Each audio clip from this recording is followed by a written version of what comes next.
ऊर्जा में आत्मनिर्भर होना, क्योंकि हमारे यहाँ दिन प्रतिदिन ऊर्जा की खपत बढ़ रही है। जब हम विकसित भारत के संदर्भ में कार्य करेंगे, हम विभिन्न प्रकार के डेवलपमेंट को स्वीकार करेंगे, चाहे वो कृषि का क्षेत्र हो, स्वास्थ्य का क्षेत्र हो, कुछ डिजिटल क्षेत्र की बातें करें, बुनियादी संदर्भ की बातें करें, प्रौद्योगिकी की संदर्भ की बातें करें, हम बिना ऊर्जा का कोई कार्य नहीं कर सकते हैं। इसलिए इस विजन में सरकार का एक महत्वपूर्ण यही एक विषय रहा है कि ऊर्जा के क्षेत्र में सुधार किया जाए, और ऊर्जा के क्षेत्र में सुधार करने के साथ ही साथ यह भी ध्यान में रखना है कि हमारे पर्यावरण को कोई नुकसान न हो।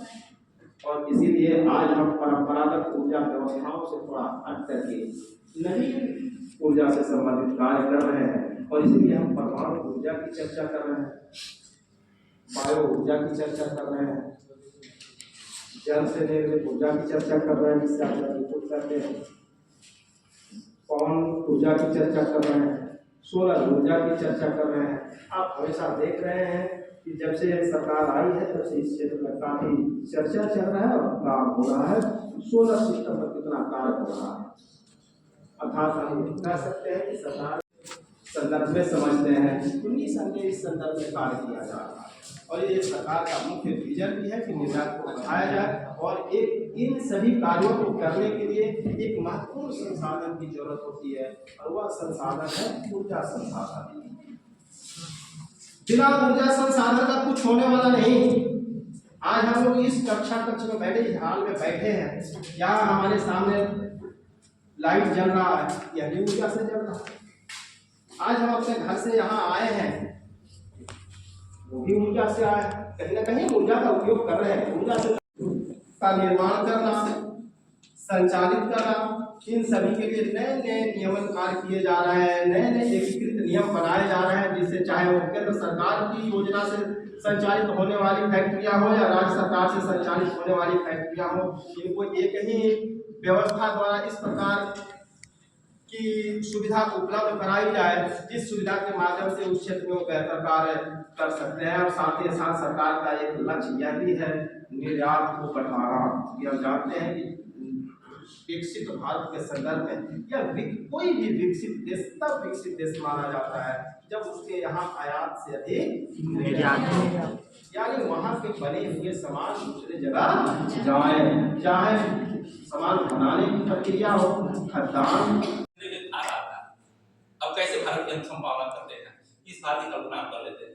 क्या हमारा भारत आज 47 में जब वो हुआ था, स्वतंत्र हुआ था, और हम 47 में 1947 में स्वतंत्र हुआ था, और फिर 2047 में हम संकल्पना कर रहे हैं विकसित भारत की।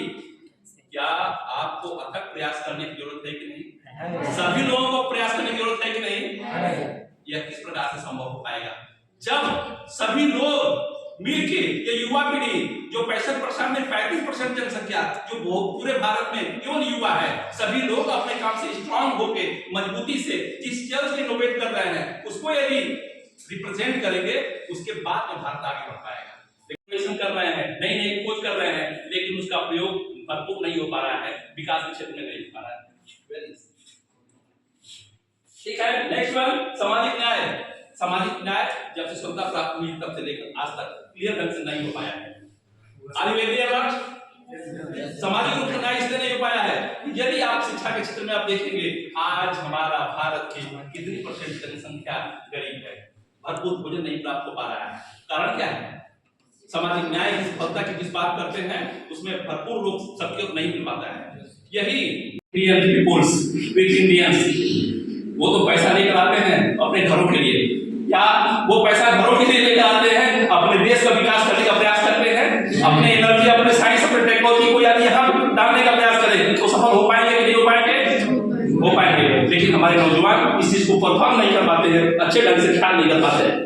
सेकेंड वन है, देखिए क्या है,